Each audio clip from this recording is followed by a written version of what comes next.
another reminder why you should never date adrenaline junkies. You will never be important to them. I'm going to go over this story about this French cyclist who was imprisoned in Russia because he just had to finish that race at all costs. Because quitting just was not an option. He had to do it. And I'm going to remind you of the article I wrote for the Washington Post many years ago. I think it's about eight years now. About why I can't believe younger me was this smart. Why dating, marrying, effing with the adrenaline junkies will never turn out good for you. And I also want to remind you that when women are pursuing a goal like this, they oftentimes cannot, have to quit. Because of what my reported story for the Daily Beast is one of the hardest things I have ever written about the women who either left the trail or came out of it traumatized because of men harassing them. One woman literally had to stop when she was so close to hiking the Appalachian Trail, thousands of miles long, because a man would not stop stalking her. And compare that to these privileged white dudes who take up these sports and will sacrifice literally anything, including their partners and their children, so they can just do the thing. They got to do the thing. They're addicts, okay? Now, why do I talk about this so much? Why do I feel qualified to talk about this? Because I lived like that for a while. I understand what drives, and not all climbers, cyclists, blah, blah, blah, fill in the blank.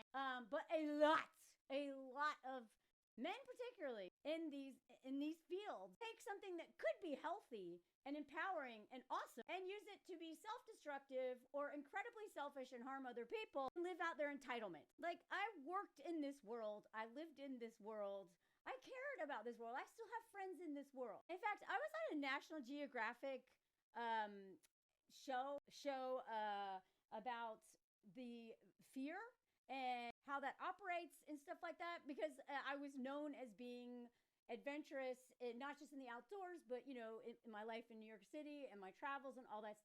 So I know what I'm talking about. I know this world well. As a former whitewater raft guy in Jackson Hole, Taos, New Mexico, Washington State, a backpacking guy, and just and many other things. But and a ski instructor. I loved this world. I still love this world, but I have a very different relationship to it now than I used to. Now, I told y'all I would go back and cover this article I wrote, and I'm going to. I first want to show you an example of all the things I'm going to talk about in this with this cycler dude, because he is one of many. The way this guy thinks is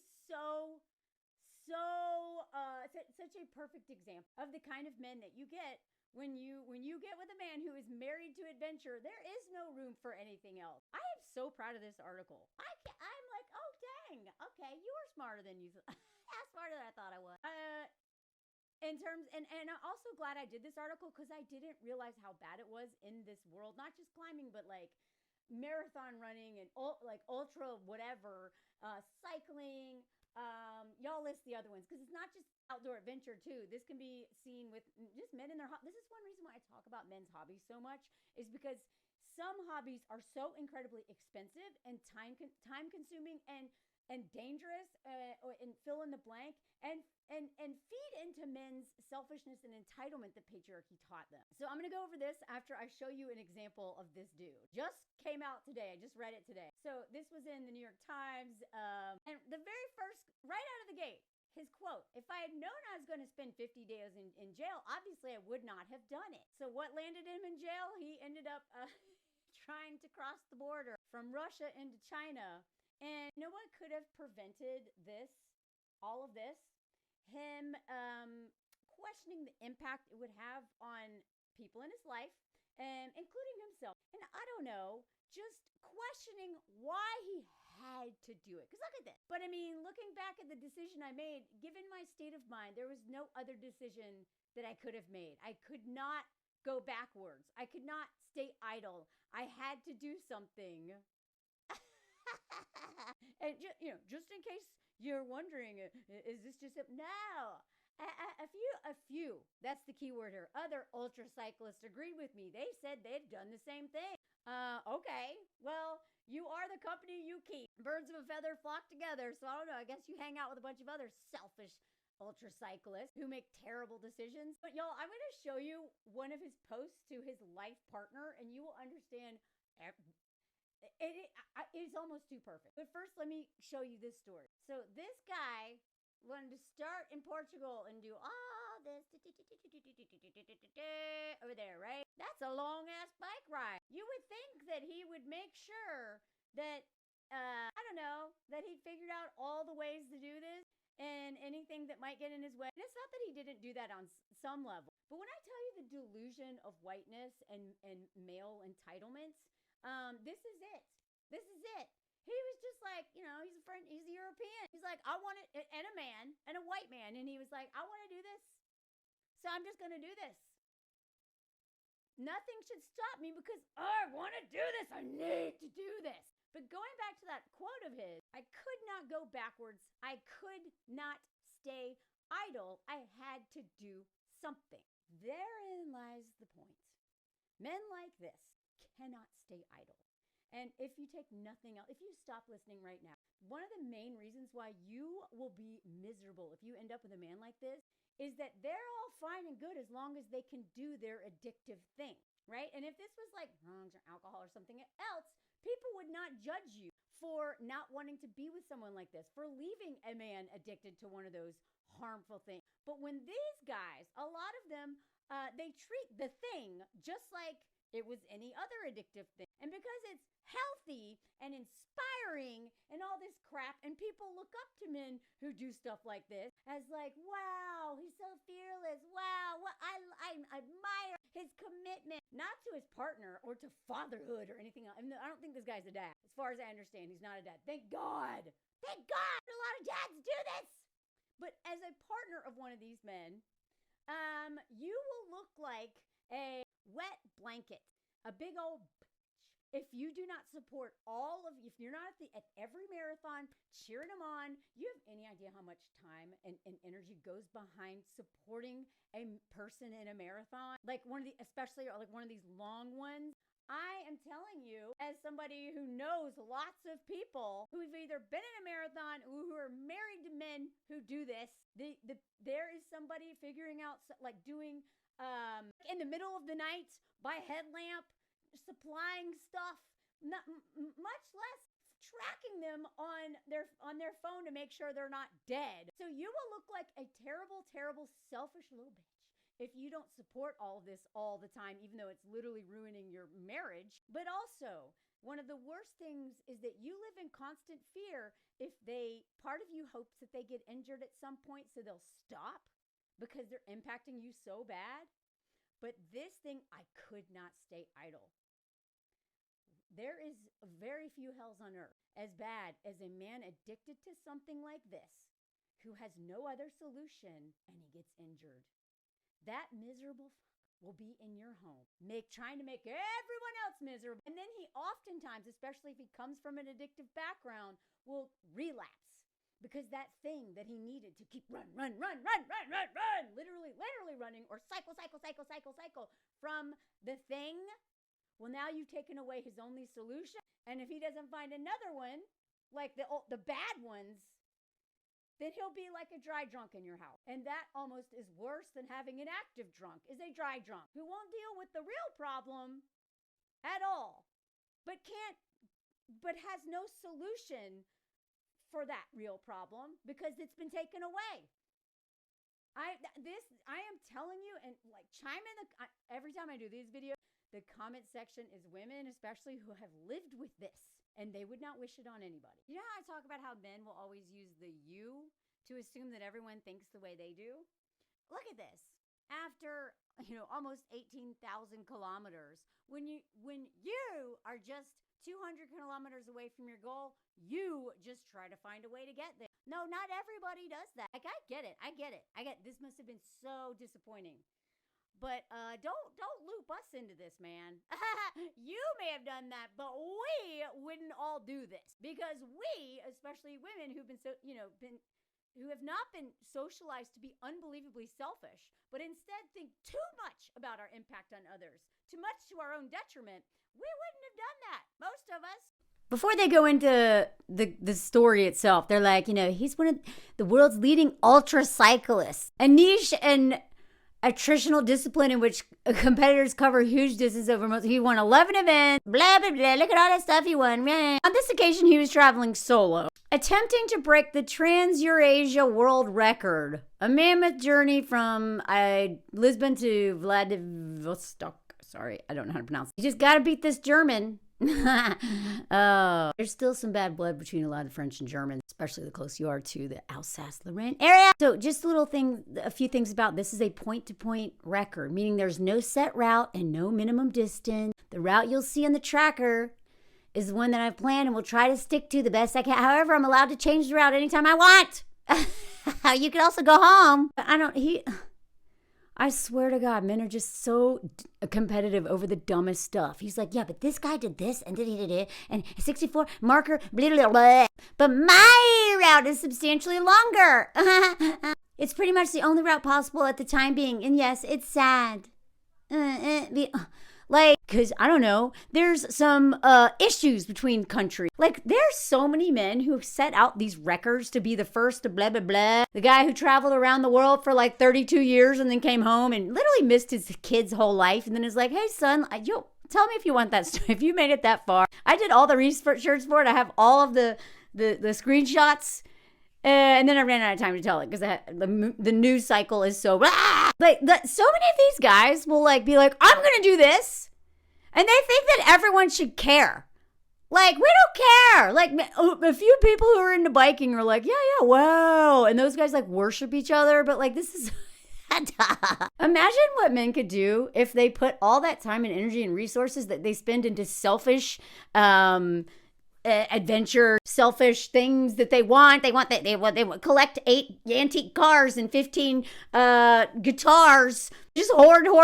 They spend so much money on OnlyFans and gambling. Imagine what the world would be like if those men invested into their families and other people in the community the way that women do. Remember the UN came out with that thing saying that women, I think, put 90 or something % of their resources back into the family, and men did not never do that. He's trying to explain it's something between competition and adventure. It's mostly competition. Not just competition with others, but with themselves. Because a lot of these men and people, because I relate to this a lot, okay? I really do. And that's what my whole Washington Post article was about, is how when I finally was forced to deal with trauma in my past and sit with myself, climbing became a lot less important. Anyway, but a lot of these men, I love adventure. I have an adventurous mindset because I'm curious, but a lot of men hide behind and people, but especially white men, because they have the privilege of going out and doing dangerous stuff without worrying about being, dying through the violence of the state or all kinds of other things, right? White people have the privilege and go and doing stuff like this, first of all. But also, a lot of these dudes will, frame it as adventure. I'm so adventurous and brave and courageous. And really, they are cowards in terms of their emotional life, which is what I also addressed in that Washington Post article. Oh, my God. Am I, breaking out? The only time I look in the mirror is when I'm making these videos. You could probably tell that by now. That's what attracted me. I've never really been interested in races where you do laps. Boring. For me, I've always seen a bike as a tool to get from point A to point B. The explorer colonizer mindset. This challenge was extreme traveling. That's what every world needs, is extreme traveling. God! But it's still traveling. I might be doing this thing where I break all the rules and break laws and put people in danger maybe, but it's still traveling. Ha! But it's traveling, so it's true to what I think cycling is or what it should be. I'm just going over this so y'all can see the thinking of these men. What first piqued his interest? Well, after he saw that this German dude set the record in 2017, he's like, all right, I want to do that. I want that glory. I want to beat him. Also, there is some look. Innovation, great. Competition, healthy competition, it's not a bad thing. But as somebody who has seen, and I actually want to do a video on this, let me know if you want to see it, about the climbing world and how this push to be like between influencer culture and like the individualistic mindset and competitive mindset, especially of white men in these industries, makes it so unsafe because they keep trying to break records like speed climbing and stuff. Let me know if you want that video. A lot of times it is literally like these guys will get this idea of being like, and I know some of these men too. And they're like, I know, I want to set the record for blah, blah, blah. And it's like, why? Nobody cares. Except the people on Strava. But he had one thing he was one little barrier. The war between the Ukraine and Russia. Silly war, silly, stupid war. And all this like people suffering in that because it got in the way of this man's bike ride. So the first barrier was this silly war and the Russian border being closed. Well, and then filmmakers' interest also delayed it. And so finally he's like, you know what? Fork all y'all. I'm going to do this dumb thing anyway. I'm not postponing anymore. This is the year. I'm going to do it. Yeah. But shocker, this is not a challenge to be carried out on a whim. There's a lot of logistics. Fully self-supported riders have to carry their own spare equipment or have some bitch do it for them. Be able to cope with any huge changes in daily temperature and negotiate passages over borders with 17 countries. Yeah, 17. Okay? Luckily, you have a passport with a lot of power. There's a lot of people who could never do this because of their passport, because of colonization. Oh, and then one other silly thing got in his way. Another Israeli bomb, this time on Iran. Oh, gosh. Everything is just interrupting this man's plan. So he had a sizable reroute. Can't go through Iran anymore. Dang it. But you know what? There's always going to be problems. And solving them is part of the challenge. As well as riding your bike for 14 hours a day. So don't you forget for a second that I'm doing this really hard thing. This painful thing that I'm inflicting on myself, mind you. Just like going to Everest or anything else, this really awful, painful thing that I'm doing. Oh, for y'all. Don't forget, I'm doing 14 hours of biking. While also being faced with these inconvenient, silly problems like Russia's war on the Ukraine and Israeli. Now, from the outside, entering Russia always appeared a highly risky part of the plan. But he secured an electronic visa. He was not overly worried about the border crossing on the final days of the route, especially having enjoyed a drama-free passage for 700 kilometers of Russian territory in Chechnya and Dagestan. I don't know if I'm saying that right. But really, there have been other concerns. See, this man was not worried enough, like most men, but especially men like this, because they're so used to purposely putting themselves in danger and then surviving it. When actual dangerous stuff happens and real things, come after them, or, like get in their way, they're like, what? I feel oppressed. Anyway, I'm not going to read all this. He had, things were good until Kazakhstan, but whatever, I was on some busy roads with heavy traffic. I didn't like that. It wasn't pleasant.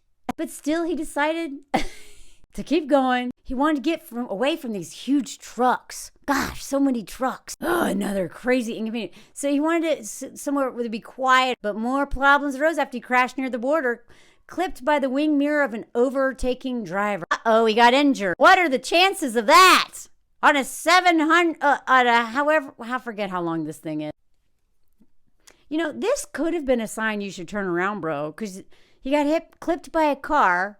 His bike couldn't brake, couldn't shift gears on his big ring. What? Then he had issues at the border, sending him to different checkpoints. I just started losing a lot of time with these dang border crossings. The detours, the mountains, the unpaved roads. Who could have predicted any of this? Did you talk to anybody who's done any of this, bro? Maybe Googled it, read some stories. So this poor guy went on being, right on track to breaking this all-important record no one's ever heard of or cares about, to being a bit behind. He couldn't afford to lose another day. Only a few hours here and there. I can't lose any more days. I gotta beat this German. So he maintained 300 kilometers per day. He tackled all these problems and one major hurdle left, the final border crossing from North China into Russia's far eastern region. Only 200 kilometers left. Uh-oh, but only 2 days left to break the record. See, this is, again, This man was like, you know what's more important? I break the record. Not finishing this for the sake of finishing it, to be proud of myself. None of that. I gotta beat the German. I got to a checkpoint that was listed on the visa application as open to electronic visa crossings, but when I arrived, I found it was only open to be passed on foot by the Russian and Chinese nationals. So what was he left? What were his choices now? Well, if he went over over the border by train, as the guards wanted, these stupid guards who don't understand the importance of his mission, it would have invalidated his record. Everything's about the record and beating the German. Another option was to catch the train from these two places, the journey of which would have to cycle back to this. Don't care. I'm sorry, I don't have time to discuss all the details. When I got to the train station, the train had already left. So his other choice was to do this thing. But the train had already left. And there's only one train per day. Oh, but what about the record? With all the setbacks, the silly genocides and wars, half days wasted at border crossings. If I had waited for the next day's train, I would have not made it to there in time to break the record. I had to cross it that day, or the whole world record attempt would have been for nothing. All this time and resources. Meanwhile, his partner back in France is just like waiting, hoping it's all going okay, probably providing all kinds of emotional support and stuff. I spent an hour or two contemplating, thinking hard what was possible, and I just couldn't begin to plan my route back home. Couldn't do it. I'm not quitting. I don't care what I sacrifice. Winning is the most important thing. I couldn't make the U-turn after solving so many problems, because I'm a problem solver, after being so obsessed with forward movement for 2 months. See, that's the problem. This right here is the problem. Obsessed with forward movement. You know what, though? See, the thing is, much like the United States as a country, for instance, right? And the way we're taught our history, and like white people specifically, not just white people, but especially white people, we're going to be forward, always been fast. Never look back. Let's never look back at all the things. Let's not look back at our history, what may influence how we think. Much like the United States, for instance, and many other countries, or a person like this who never looks back, never pauses, never thinks about, why do I do this? What drives my behavior other than patriarchal entitlement? Could it be me? I'm running from something? No. Forward movement. God. If these men, and like literally, this is why the joke on running anything but therapy, literally anything. Forward. Goal. I can't go higher. How about Everest? After Everest, space. Anything. But go within, or go back and be like, maybe my dad hated me and traumatized me, or maybe blah, blah, blah, blah, blah. Maybe I'm running from the pain of that. Instead, they're seen as these heroes, these pillars of the community, these brave men, there's the leaders, thought leaders, the fearless, blah, and really they're cowards. I say this as somebody who, in that article, I call out what a coward I was, because climbers and people like this love to feel more like superior to others because we're just so brave. Really? You know what's brave? Is parenting. Instead of abandoning your family to go climb Everest, for instance. No, it's forward movement, because it's all about this next thing, this next high, this next fill in the blank to make them feel okay and good and have that image of being so brave. Never turning back. And that might be the one thing that would free them and even save their life from chasing adrenaline and dangerous crap to avoid themselves. And I say this as somebody who did that. So that's when I decided to try and see if I could cross the border with someone else. Illegally. I was convinced I would fail, but there's a lot of surveillance in China, and these are two superpowers that are aware of each other. So I was not expecting there to be a hole that I'd be able to sneak through. It's almost like God intervened, I thought there's no way I get away with this. And then I found a hole and I was like, wow, this is divine intervention. This is God's will. Because I'm a hero and this is meant to be manifest destiny, maybe. I mean, that's, the whole country operated that way. In my country, manifest destiny. It's meant to be. It's meant to be. Classic colonizer mindset. This photo is, I don't know what's in that bag. This photo is in the middle of all this. So he's riding, from Poltavka, the border fence. Instead, there's an alley leading to a building, and behind both a forest. He began to walk through the trees with his bike before meeting a barbed wire fence. I noticed there was a stream going underneath. Again, God took me to a stream. So, and I don't even know if this man probably doesn't believe in God, but what I'm saying is like, when I say God, I mean them. The men like this think they're God. Okay? They think they are just this chosen. I mean, this is beyond main character syndrome. This is main character syndrome, not just within a couple, but in the whole world. I am so important and I need a legacy. I'm not going to have kids. I'm going to set this dumb record and no one's ever heard of and cares about. So it's really easy to go underneath it. You just had to walk through the stream, crawl through, and there I was. I was in Russia. Bing, bada, bing, bada, boom. However, the hero's journey now has another force. Continuing through the forest, the skill of his air began to dawn on him. I made a oopsie. I didn't really think this through. Consulting his map, he saw the road he had planned to take would lead to another checkpoint. While his other options, a set of railroad tracks, led to another post. He was still in a form of no man's land between the nations. In short, he was trapped. Trapped in a situation that could have been entirely avoidable if you weren't so full of hubris, overconfidence, and entitlement. Exhausted from all these days of cycling, with his leg torn and scratched from hiking through the forest, that illegal route, he could not face retracing his steps under the fence. Wait, I thought that fence was really easy. You literally just said that was easy. Okay. You're going to get lazy at this point after all this? I thought I'd walk to the railroad checkpoint and tell them I got lost. Oh, you mean lie? Oh, because men never do. Like, if you understood how much men lie so much, y'all. I did not even realize how much men lie until the last few years. I got it. And then I started hearing more stories. And then I saw it play out in the lives of some people I know. And I was like, damn, they lie all the time. Maybe they'd believe me and maybe they'd drive me back to China. You didn't think this is Russia. That's what you thought your options were? They were pretty surprised to see me, but they didn't believe me. What'd they do? These Karens called their superior, who turned up in plain clothes. His electronics were confiscated while during a barrage of questionings, the interrogators took down each word of his response. Oh, you mean they were thorough, doing their job really well? Oh, what? Did you just think they'd be like, Duke, Russian border?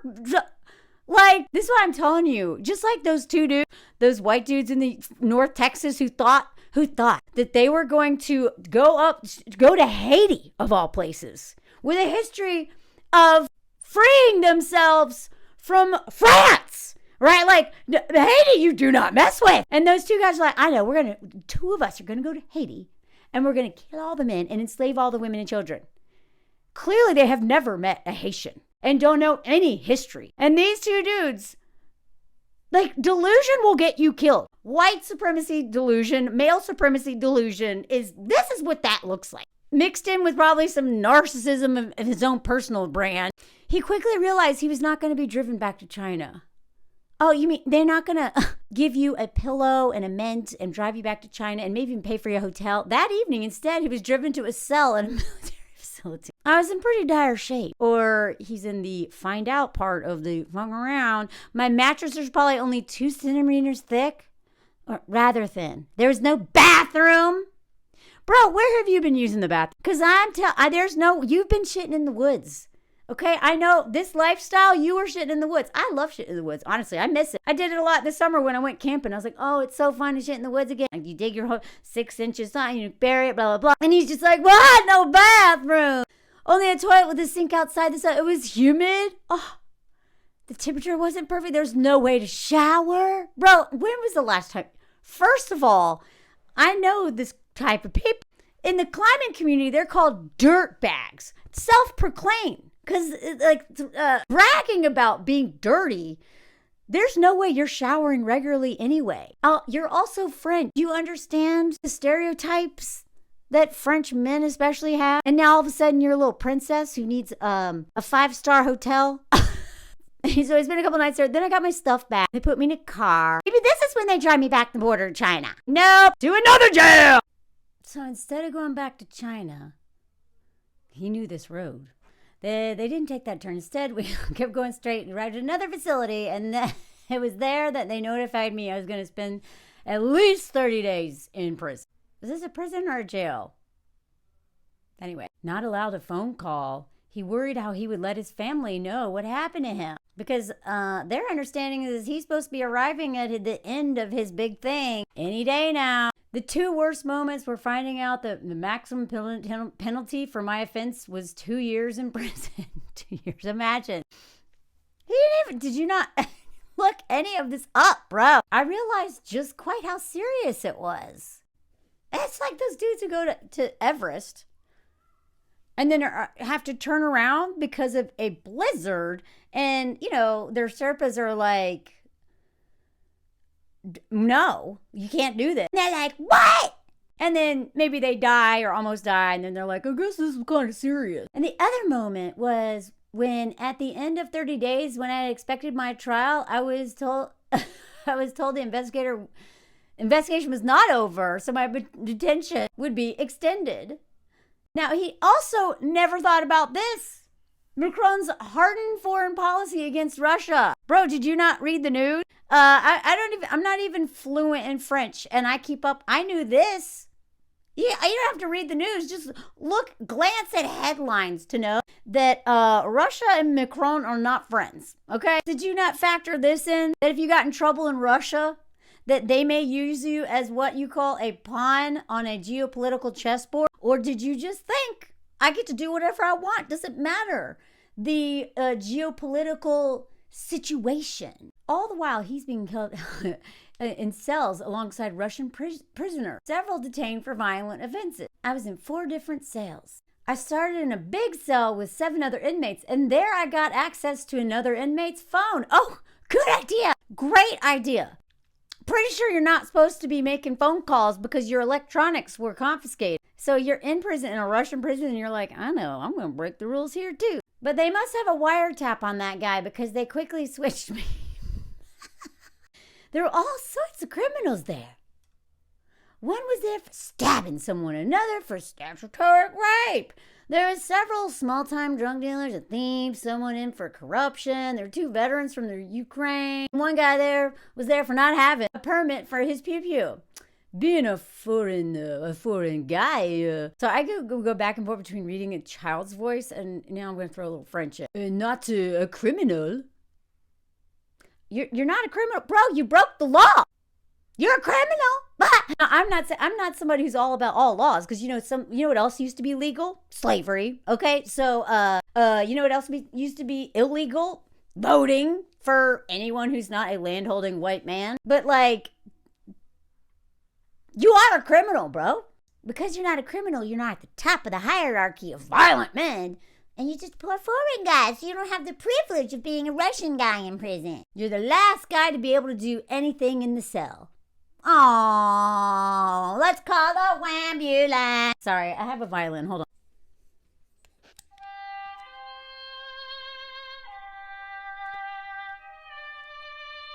They were all quite short-tempered. And so you had to be very careful about what you do. But they weren't violent because this was a pre-trial detention facility. So if they were violent, that affected their... Okay, well, lucky you. People were maybe unpleasant and rude. They were also nice guys, but I was never in danger. Okay, well, at least you admitted that. Oh, but alas, he also began to be better treated by guards after his lawyer, hired by his family after they were informed of his imprisonment, raised international awareness. Oh, so now all that white European privilege is going to pay off. Now you're not the guy at the bottom of the Russian prison ladder. This is what I mean. Even when they get in trouble, they always got some way to get out of it. And he knows that. That's why he didn't even look into this and didn't care. Eventually, he got word from his lawyer. Investigation was complete because there's no aggravated, blah, blah, blah. He pleaded guilty. His punishment was a small fine. It took 30 minutes to be found guilty. He was supposed to pay 50,000 rubles or 550 euros, really? That's it? But because he spent so much time in prison, he had to pay that. I feel like you should have paid that. Within 48 hours, he's back in France like nothing ever happened. Still frustrated at the way his record bid ended. After all that, he's pissed about this damn record. He does not, however, believe it would be possible to allow any leeway at border crossings when setting ultracycling records. For example, removing administrative hours from the total race. Who cares? God, why are you, oh my God. Do you see what I mean? This is still his priority. After all that, he mentioned genocide without saying the word. He mentioned Ukraine war, whatever. He mentioned of all the things, he's just like, but you know what? Officially, if you make the bid for this record of this thing that no one cares about, this one German man did it. Blah. It's still all he thinks about. It's still all he's talking about. This is what I'm telling you. If you date, for instance, a climber, and he is obsessed with climbing, that is all he will talk about. You will have the most boring conversations with that man. You know how many campfires I've sat around with other climbers, and I'm like, if it's all men, and I usually tend to hang out with the more emotionally intelligent ones, the more thoughtful ones, but I have had some moments where I'm like, oh my God, just talk about anything but climbing or gear. Goes into all this crap about monitor the deep. I don't even care. I don't care. He's all like, look, it's about being someone who's travel savvy and smart enough to solve problems. I don't know. You don't sound so smart. You didn't even anticipate this problem, and you made the worst, dumbest decision.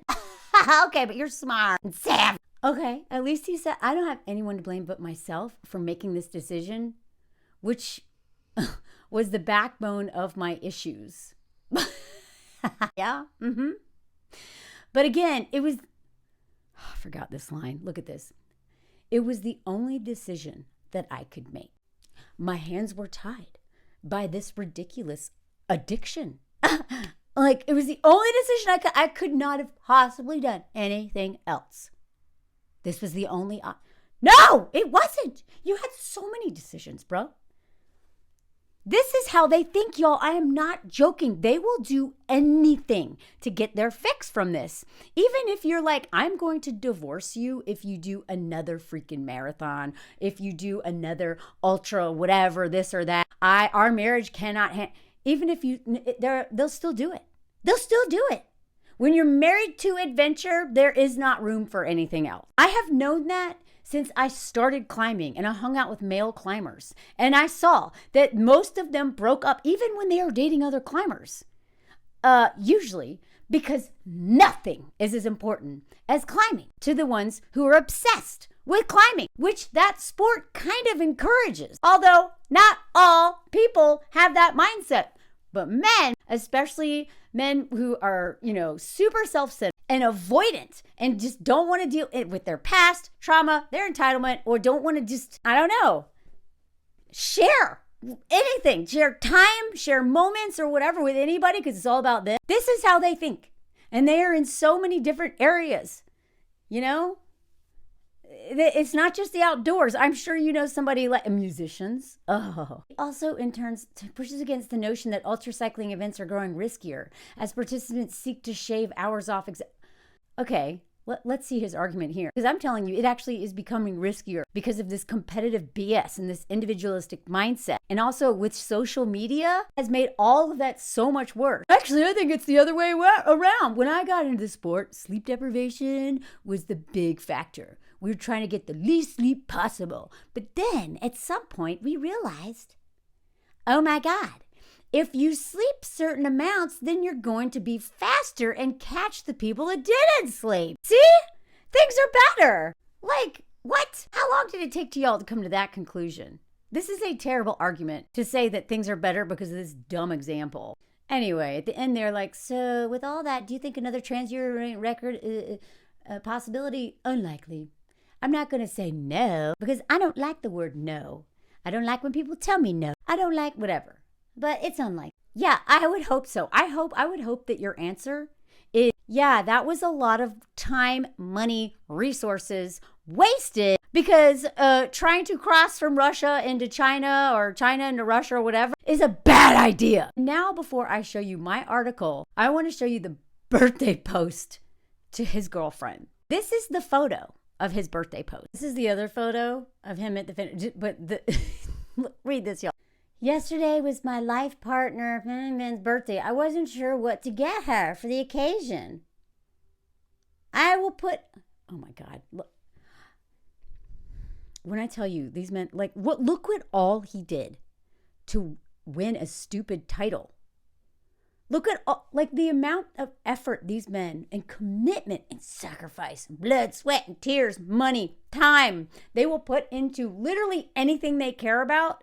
And then they become helpless and just so lost when it's something, I don't know, like, that's not about them.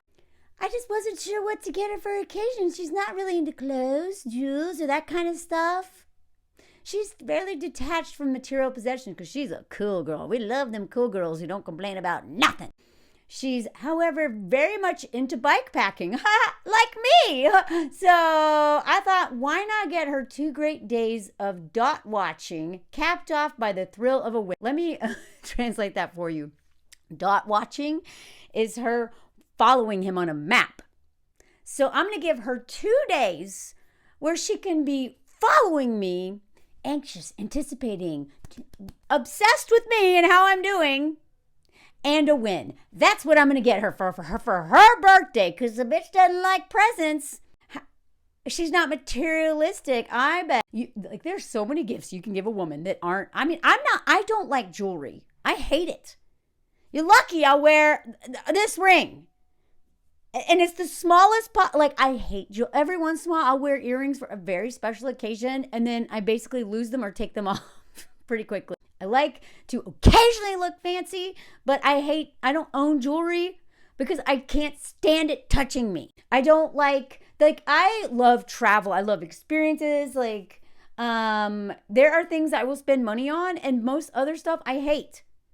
But you know what? It's not that hard to shop for me, because if you know what I like, which is adventures, experiences, or maybe gear to go do some fun stuff, or anything thoughtful, I get great presents by people who love me and care about me. You know what is not a good present? Asking me to watch you on a phone all day following the dot and then be happy that you won. That is a present to me? Are you kidding me? It seemed like the perfect gift. So finishing second here at this thing was never an option. In the end, after roughly 63 hard hours of some of the hardest racing I've ever done, I got her a win. Because there's no way this was about me. I wouldn't have won if it hadn't been her birthday, because this was all for her, not for me, my glory, my image, the applause, all of that celebrating happening in that photo I just showed you. No, this was for her. This is for her. It's all for her. This is what you get when you date and marry one of these men.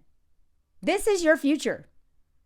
And the fact that he bragged about this on Instagram is like, look at me. Look what I got her. Aren't I great? He is so selfish. He doesn't even see how utterly selfish this post is. In the end, she really liked the gift. Oh, I'm sure. So once again, happy birthday, Shana. Thanks for being in my life. By the way, they don't seem to have been, I don't know. I actually ended up being on her page for a while. And it seems to be, it was all about like all kinds of other stuff, like really cool traveling stuff, whatever. And it came into like biking stuff because she got into biking, it seems like. And then now it's all about him biking. Because when you are with a guy like this is his photo for her birthday. This is her happy birthday baby post. When you are with a man like this, you could have been somewhat healthy, but when you date someone like this, who moves, whose magnetic selfish force constantly pulls you towards him, do you have any idea how much you will self-abandon with a man like this? Just to keep the peace. I cannot tell you what a nightmare it is to be with men like this. I hope you will take my advice. So if you end up with one of these dudes, you end it as soon as you start realizing this is your future. And then in the French papers, I think this is what, the Le Parisien. I couldn't read the whole article because it's behind a paywall. She suffered for me. It was the love that kept this cyclist going. Look at this. I knew it. Back home, he recounts his detention, how corresponding with his partner helped him stay strong. Yeah, it sounds like a whole lot of emotional labor, unnecessary emotional labor you put her through. And also, I am sure that she was one of the people who is in contact with that lawyer. If you don't know anyone who's ever been to prison, I do. A family member was in prison. I had no idea how much time the family, and when I say family, I usually mean the women. Unless it's like a son or a daughter, unless it's like maybe a parent, maybe a dad will go visit. But it's usually men who, when men are in prison, it is almost always all these women, girlfriends, wives, moms, sisters, friends that are female, co-workers, maybe. It is all women who are doing all of this money, emotional labor. One of my writing students wrote an amazing story about this. All of the stuff that women do behind the scenes to help men in prison. And this, of course, is even more nuanced when you think of all the men who are wrongly imprisoned, right? Because of racism. But this man deserved to be in prison, you know? And look at all the work. Look at all this extra work he made his family do. And I'm sure his partner do. Even if she wasn't the one talking to all the lawyers, which you know she probably was. But even if she wasn't, all this emotional. But look.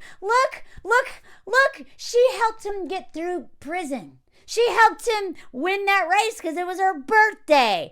God, I hate this. On his website, it's like l'homme et la machine. Instead of the man and the machine, it's is a machine. And I swear to God, the way these men are, they dehumanize themselves, right? This comes from being driven by ego, and it is this weird place with addictions. And I understand this thinking. I have grown up around addictions in my family. I suffered from an addiction a while back. And the way that you can kind of operate in this place of thinking that you are you play God and have this big ego trip, and at the same time think you're the piece of crap the world revolves around. This weird, you opposing things of thinking that you are like above other people, and so therefore and then at the same time think you're so far below other people. It is a terrible way to live. And if you don't deal with that thing and where it's coming from and a good way to do it, then you get men who, if they're not doing self-destructive stuff, they're out there doing healthy things and doing it so destructively and hurting so many people while doing this. And the worst part about it is that the family members, especially the women, can't complain. But it's healthy. Running marathons, it's good for him. It's for his health. And who pays the price? Not him. I mean, he definitely pays a price, but the biggest price is always, this is why I talk about marathon runners so much, it is always the family members and especially the partners of these men. They sacrifice food. They have to eat crappy meals. This man's gone. They're in bad moods when they can't run. They're in bad moods when they can run because they're tired. They're just so self-obsessed when they are in this mindset. Also, this man seems to be a lot older than his partner. Shocker. Which brings me to this article now. I called myself a Patricia Pan. I should start using that again because that's exactly what it was. Do not date these Peter Pan men. And Patricia Pans exist too, but our impact is nothing like these men. Because the Patricia Pan usually oftentimes doesn't date. It doesn't serve us. If we want to do what we're doing, dating actually holds us back. Dating keeps us from doing that, but men will be a Peter Pan and date because they don't know what to do oftentimes without the labor of women. The free and, the sexual labor, the emotional labor, and there's someone to hold it down, right? Or they just hook up randomly a lot to get some needs, it's not a need, met. The amount of these hobo schedules in ski towns, I know some of y'all live in ski towns, and I used to live in a lot of ski towns, and boy, it is so that you are outnumbered by men, but you know, the goods are odd, but the odds are good, or what is it? Whatever. It's like a 10-to-1 ratio of men to women in Jackson Hole.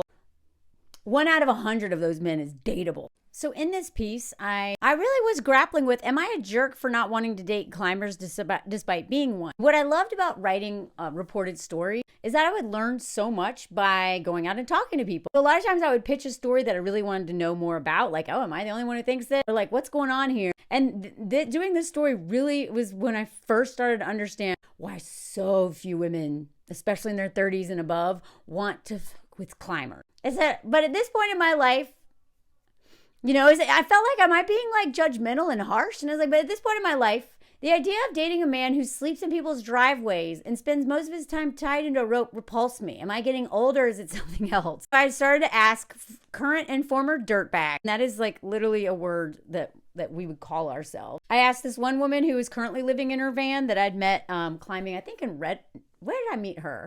Yeah, I met her in Red Rocks. And she was living in her van then, and we'd stayed in touch over the years. And she said, and this is how a lot of female climbers operate, I'm just not compatible with anyone who doesn't live in a van or doesn't care about climbing as much as I do. And her last relationship ended because he just wasn't cut out for van life. So a lot of women are like, yeah, I don't want to be with someone who's like going to try to get me to not do the thing I love. And if we're not compatible. But men will date women they are absolutely not compatible with because of all the free labor they get from them. And sometimes they get a free storage unit, a driveway to park in, a shower, schmags, like all kinds of stuff. So I was like, yeah, I get it. When I was a dirtbag, I wasn't attracted to men who kept their clothes on hangers. And, you know, like I just couldn't relate to men who were like going on doing fancy stuff or whatever. And then I talked to my roommate at the time because she was dating a hardcore climber. And boy, did she make me realize some stuff. My roommate is a prime example of a fiercely independent urbanite who'd much rather spend her weekends exploring museums, brunching, and restaurants and terraces than watching a bunch of climbers monkey around on rocks and talk endlessly about their gear. The wilderness bores her. And so she stopped joining her boyfriend on climbing trips. And she used to go, and then she was like, what? Why would I go out there? Everyone's climbing. All they talk about is climbing, and I have nothing to do. But what I didn't realize until talking to her about it, she said that over the years, she realized that to make things work, it meant revolving your entire relationship around the weather. Oh, I had never realized how true that is. Eventually, most non-climbers grow frustrated with how hard it is to make plans with them. Some even feel like they're competing with the weather to get the time and attention a relationship requires. So basically, you will only see your partner if the weather is bad because they're climbing plans. But then they'll probably still go to the gym or some crap anyway.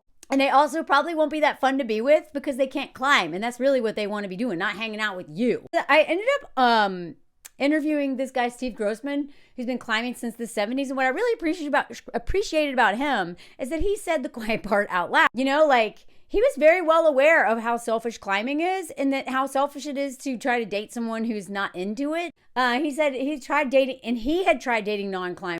My wife climbs so she gets it, but when one person doesn't climb, it can be incredibly problematic. Unlike most hobbies, climbing is an all-consuming sport. So if you don't know that, please know this. Like hunting, golfing, and stuff like that, but worse because they're gone for days, okay? It requires a huge commitment of time, resources, planning, and spending 3 hours at a football game, for instance, is different than spending days or weeks on end in the middle of nowhere, right? So it's not that men shouldn't have hobbies. They absolutely should. They should have friends. They should have outside interests. But what I get hung up in, why I talk about this so much, is because I see what happens when men are into hobbies that are very expensive and time consuming. And especially if these men are addict minded, you will never see them again.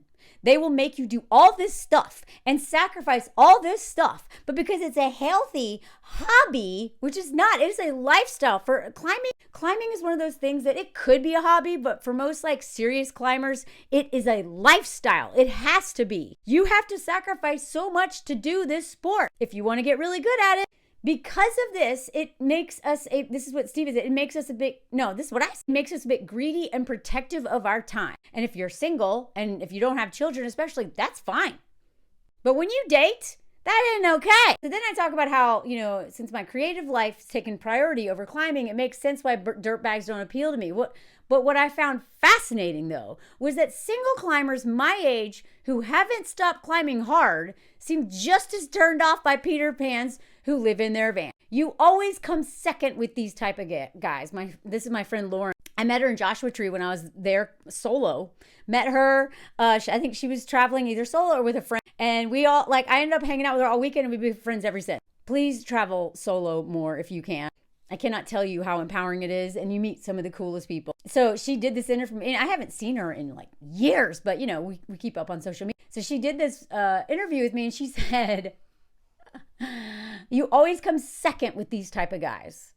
She said that she's been climbing for 20 years, and she says it's always something. And boy, is it. Because even if the weather is bad and they can't climb, even if there's always something. There's always something. She goes on here.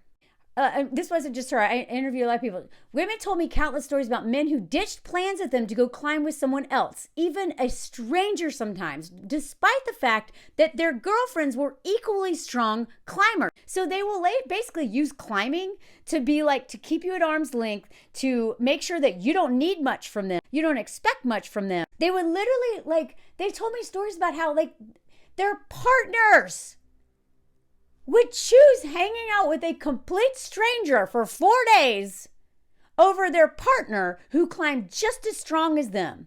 So that is not about climbing. And this is what I mean. It is not even about the thing. It is about them avoiding something, and a lot of them will do anything to avoid commitment and intimacy and themselves. These women thought it wasn't always about climbing as much as keeping their lives separate and their girlfriends at arm's length. And younger women tend to tolerate this more, which is true. That's why a lot of these, besides many reasons, one of the reasons why they tend to date women way younger than them and actually, prey on women way younger than them. I mean, that's how I got into climbing. I just wanted to climb. And this 40-something-year-old bald dude with a mustache I ended up dating him because I thought I had led him on or something. We were just climbing partners. I just wanted to climb. That's all I wanted. And then he kissed me in the parking lot one night out of nowhere. And I was like, and because of my past that I had been running from and didn't realize, I thought I owed him, I basically fucked him for the rest of the summer. I was repulsed by this man, but I didn't want to not climb. And now I didn't know, I thought I'd done something that let me know if y'all want that story, because is it a story? If you've made it this far, will you say mustache man? No, wait, don't say that, because then you're going to think Hitler.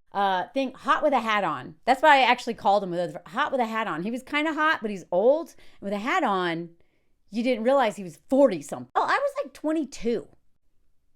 21 or 22, dating this nasty old climber who wore white socks when we forked and lived in an attic of his friend. And then part-time, and lived in a van part-time.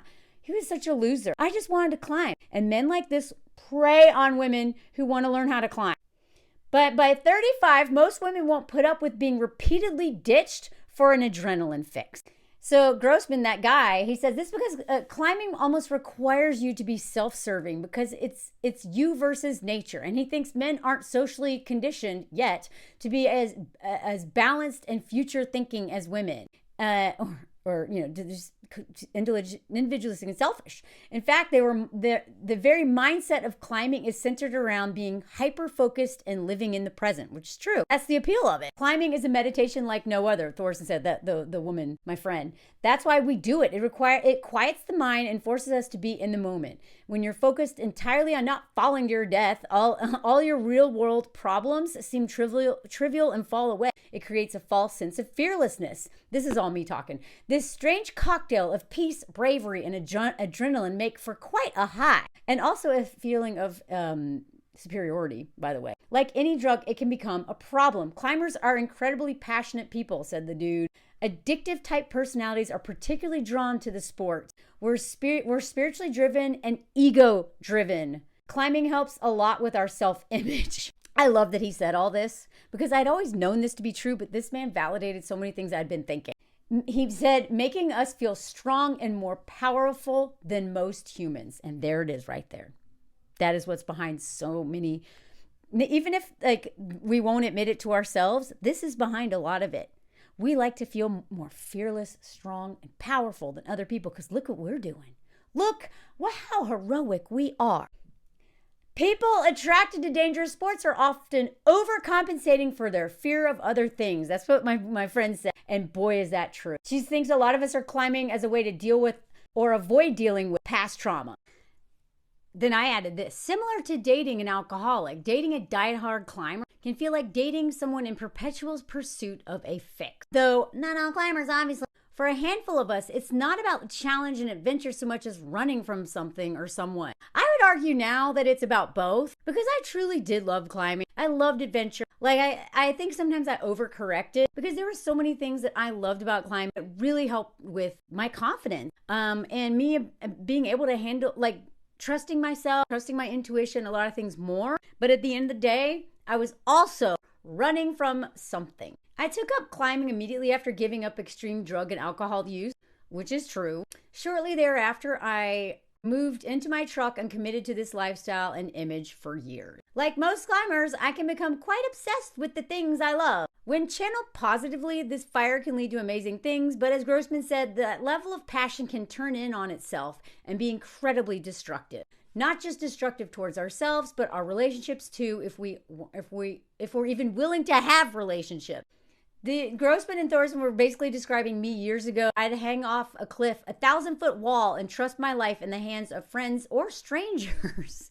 Yet I never let myself date or fall in love until the age of 36. Now, I didn't go in to talk about how I'd had one-night stands and other things. And it wasn't until maybe the last few years that I realized how fucking smart that was. I am so proud of myself for avoiding relationships until I was 36. When I wrote this, which was 8 years ago, 7 years ago? No. 8 years ago. I was, I was starting to have relationships and I was starting to see the value in them. I was starting to see how afraid I'd been of them and how much I had to learn. And I have been since then on this realization that my new adventure, although I do have lots of adventures. Follow me on Patreon if you don't. I talk about like my travels more over there and I talk about some here, but I will never stop having adventures. I love to push myself. I love being curious. I love exploring. I love staying in touch with that traveler in me, that adventurous person in me, but not at the expense of others. And what I've been realizing is I've been on this really scary interpersonal adventure. I have learned so much about myself in the last 8 years because of what is mirrored back at me in relationships that I learned to then work on. However, I am so glad I did not date for all that time before because I was learning how to be alone and be happy alone. I was learning how to build community and friendships instead. And I was just learning to be okay with not being partnered. And I didn't realize how much trauma I had until I started dating at 36 and almost got killed by the very first man that I truly dated. That's when I was like, oh, okay, I got a lot more work to do. I got to, before I get back into this. And so I am more grateful now that before I had dealt with the childhood essay and all that, a lot of this stuff that was really driving my behavior, I'm so glad I didn't date because I would not have done all the cool stuff I've done. I would probably have ended up in an abusive relationship much younger. And the only reason I was able to get out of the abusive relationship I did get out of is because I was used to being dependent. I was not financially dependent on this man. I wasn't baby trapped by him, although he tried. And then he tried to dog trap me, which I've talked about before. But I could leave. It was a mind fork. It was very hard, but I could leave because I wasn't young, knocked up, or, just very vulnerable. And so I say all this to say that, like, I have come, when I wrote this, I thought that I hadn't dated purely to avoid relationships. And this is why you always learn and grow. I don't ever want to look back on stories that I've written and think, yeah, I think exactly like that now. I hope that I'm getting wiser with time. So when I read some of my old stuff, which is hard for me to do, but also great because I was like, damn, this is pretty good. I'm really proud of you, Melanie. And also, yeah, we don't believe this part anymore. Part of it, sure. But I'm actually very proud of the fact that I did not center men and dating. Sorry, my camera froze. I'm not sure if you heard all that. Anyway, my point is that I'm very proud of myself now for not dating, and it's not all because I was avoiding relationships. It was because I was really centering myself, and I'm so grateful because I'm probably alive because of that.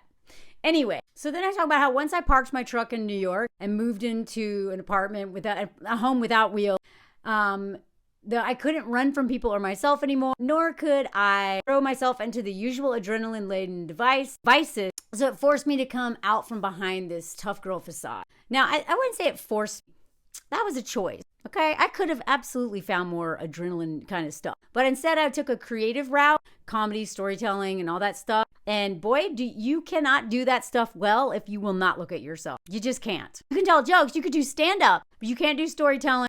Improv is hard because you have to get in touch with feelings, but you cannot be a good storyteller if you are avoiding yourself. You make a terrible storyteller. So I had to really face myself. It took years to work through the things I faced once I couldn't escape myself anymore. Again, I want to reframe that. Once I chose not to escape myself anymore. I still love climbing and do it when I can, but I don't need it anymore, which also means I'm not compatible with most climbers. My fire is channeled into multiple things, mostly my creative life, which I find far more rewarding. Plus, I'm getting older and this Patricia Pan's wings are tired. And I also talk about how I dig intimacy, this new form of intimacy, discovered the one that comes from facing things rather than facing death all the time. And that this actually is oddly more terrifying. And it is. It is way scarier to face all of your biggest insecurity, your past, all these triggers that come from past relationships and from childhood. Facing that stuff in relationship, way harder than hanging off a wall. Let me tell you that. Way more terrifying, oddly, such as this adventure is more facing things other than death, but are oddly more terrifying, such as being abandoned, hurt, or even loved. Or having someone see you and hold a mirror up to you for you to see yourself. And this story started off because I told a story about how my boyfriend at the time was like really disturbed by the fact that I had a bra that was being held together by safety pins because the safety pins came undone all the time and it would stab me constantly. And he was so confused by that. But at the time I was like, whatever, I don't spend money on bras. Like I was just like this tough girl, whatever. And so it was like him, I didn't realize, oh my God, like how not girly I am and how like what a masochist I was until I started dating men who were really nice to me. Anyway, so I told y'all I would share that article a while ago, and I finally did. So I hope you liked it because it is behind a paywall, but I basically read most of it to y'all. Anyway, let me know what y'all think. And that Daily Beast article, that is why this man's story pisses me off so much, is because so many women who are not using this kind of stuff, the outdoors, as a form of escaping. They're not using it as a form of just taking advantage of people. They're doing it to feel confident, to feel independent, to face some fears, to meet other people, to feel strong and challenge themselves. And the women that I interviewed who had been on the Appalachian Trail and had been terrorized by men, some to the point where they had to leave. One of them literally had to leave because the man would not stop stalking her and nobody helped her. It makes me so mad. And then in that article, I also interviewed a Black woman who is also gay. And her experience is just like makes it even all the more ridiculous when you think that not only did she have to fear, men in the wilderness, but then white women especially were not her allies out there. She just had multiple layers, multiple barriers to entry. And meanwhile, men like this dude, this French dude, with all the entitlement and privilege in the world, nothing will stop him. He has no barriers. And then when he finds one, he just finds his way out of it. And then he gets a whole article in the New York Times about, oh, look, you gotta like this poor man. God! Anyway, let me know what y'all think. If you like my work, especially if you're looking for a holiday gift for someone or to yourself, my Patreon is a great place to, I do watch parties, hangouts. I do lives over there, great interviews, travel content, personal stories, all kinds of stuff over there. It's a great community. Thank you, Patreon people, for being with me on this whole journey. Thank you all for watching, like, comment, share. The videos are about outdoor stuff don't tend to do as well. So if you like this, please boost it or whatever. Comment, engage, send it to people. I don't know, whatever. Anyway, and let me know what you're hearing in the comments, huh? Look at this bad bitch, bad bitch. Look at this rough guy bitch. Looking at stuff, bad bitch. Bad bitch. Bad bitch who wasn't dating men. Sorry about the crock. Bad bitch on National Geographic. Bad bitch on rivers. Bad bitch holding rocks like a bowling ball. Bad bitch on a motorcycle. Bad bitch sleeping outside. Bad bitch leading climbs. Bad bitch with all her gear leading stuff. Bad bitch on paddling boards. Bad bitch dirty hands from climbing. Bad bitch with all of this gear because she's not dating men. Building houses and doing stuff. And the Alps moved to Europe by myself. Bad bitch on a glacier. Bad bitch with oars. Bad bitch leading in whitewater men. Listen to me, bad bitch after saw her first grizzly bear. Bad bitch on a tractor. Bad bitch on a mountain. Bad bitch, I'm so proud of you.